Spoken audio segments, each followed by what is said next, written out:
If somebody destroys even one stone in a destructive manner from the Mizbeach, from the altar in the Beis HaMikdash, or from the building, or from any portion of the courtyard, like he receives punishment, Malchus. It says in Avodas Yechovim, Shmois 34:13, Ki es mizbechoisam titoitzon. It says there, altars shall you destroy. And after that it says in Dvarim 12:4, Loisas sun kein lashon ekechem. So you're not permitted to do to Hashem, so you can't destroy. The Mishnah cites the source of it from the Sifri. In Hilchos Yesodei HaTorah, he writes that the Rambam writes that if you break one stone from the altar or from the entire building, or anything that's between the ulam, the building, and the mizbeach, in a destructive fashion, he receives malchus. And the Mishnah writes that contradicts what he writes, or from the entire courtyard, and not only in the portion between the building and the mizbeach. And the Mishnah explains, and the Rav explain, that the forbiddenness is in every place, and there he relied on what he wrote here. And it would seem that the language of the Rambam was not that exact. The Rambam relied on what he wrote here in Hilchos Yesodei HaTorah, that the forbiddenness is in the entire courtyard. And so too, if somebody burns up the wood of Hegdish in a destructive fashion, he gets malchus shenema, as it says, and there trees of idol worship shall you burn with fire. And it says again, the other pasuk, what you do to Avodah Zarah is forbidden to be done to things that are holy. Which ones are forbidden to be burned? The Chuvas writes, we're talking about wood that was used for the Beis HaMikdash, even though it was you could use it because it was sanctified, or because the Gizborim, the treasurers, used it, but not wood that's standing to be burnt. The Radvaz questions, why do you get malchus on this negative commandment? Because this has many different aspects. Erasure of name Hashem, breaking stone, or burning wood. And the rule is that you don't get malchus for something that is a forbiddenness which is inclusive, has many things in it. The Rambam explains, he answers that the Rambam's of the opinion this is not called a lav shebeklolos, because they all have the same forbiddenness. And as he writes in the beginning of Hilchos Yesodei HaTorah, not to destroy anything that is called, that the holy name resides on it. In Sefer HaMitzvahs, the Rambam says that the lav, the negative commandment of do not do so, he writes, we are told from destroying any buildings that belong to HaKadosh Baruch Hu, like a Beis Knesset, Beis Medrash, or words Svarim of the Nevuah, or erasing the name of Hashem, and what is similar to that. The later commentaries went in to the idea of what's called void based akneses, and the forbiddenness of destruction. Chuvas Einyak Yitzchok and others in the Rambam write that it's forbidden to destroy anything from the Beis HaKnesses only if you're intending to rebuild. Peirush isn't sure if the destruction of the Beis HaKnesses is min haTorah min ha'Rabbanan.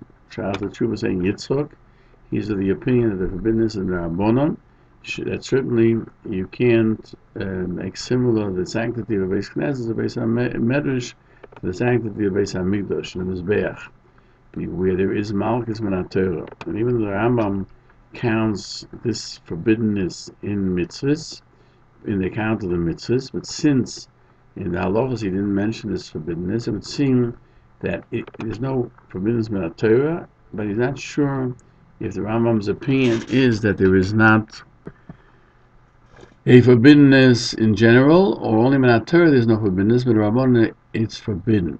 The Ran in the Megillah in Perik Bnei Ir writes that Kedusha Beis HaKnesses is only with Rabbanon. Achiezer writes that according to the Rambam, it's with Rabbanon, and the Mordechai writes in the name of the Ramah that it's for Minat Torah. No, the Mordechai is brought in the Ramah that the forbiddenness is Minat Torah.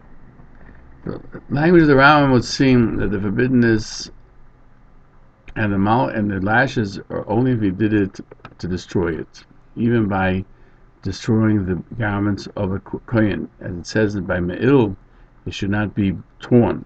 Rambam writes that applies to all the garments of the kahanim, of the priests. And if you tear them to destroy, you get malchus. So he questions, where does Rambam know only if he tears it only to destroy it, you get malchus? And he explains that the Rambam learned it from destruction of the Mizbeach and the Heichal. You only get malchus if you destroy it, but if you have to fix it, you have to take off a piece, then it's fine.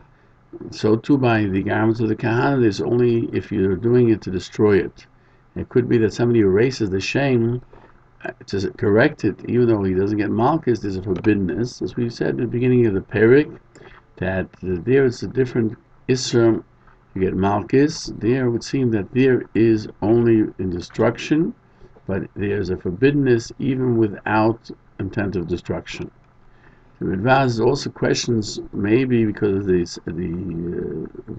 strictness of the sanctity of Hashem, there's malchus even when he erases in order to rectify.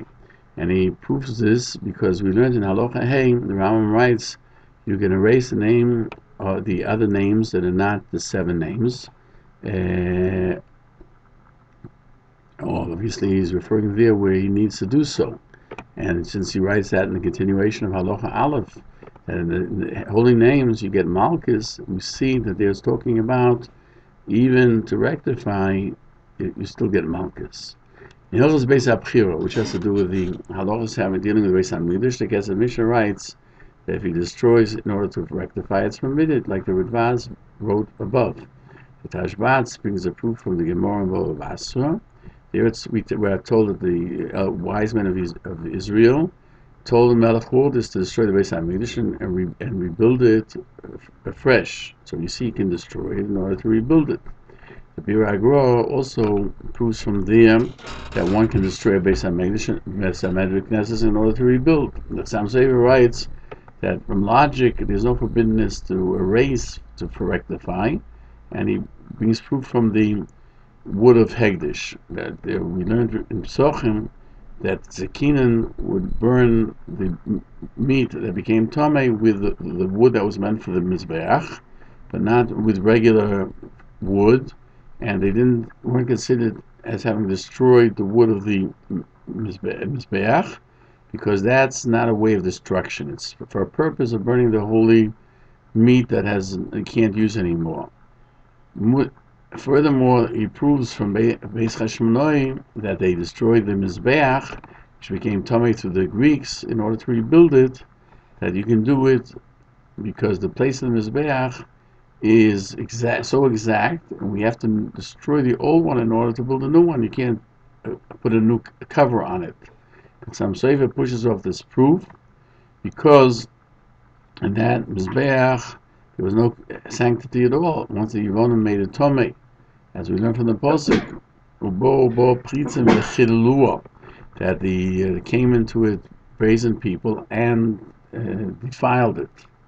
Now, regarding burning of the wood, in Psochim they say that if you cook with the wood of Hegdish, you do get malchus. And the Megodim even says, even though it's not a way of destruction, since the wood is not bought for that purpose, therefore cooking with that wood, cooking not Kodesh food, but not Kodesh meat, but rather regular meat, is considered a way of destruction, and one would get malchus.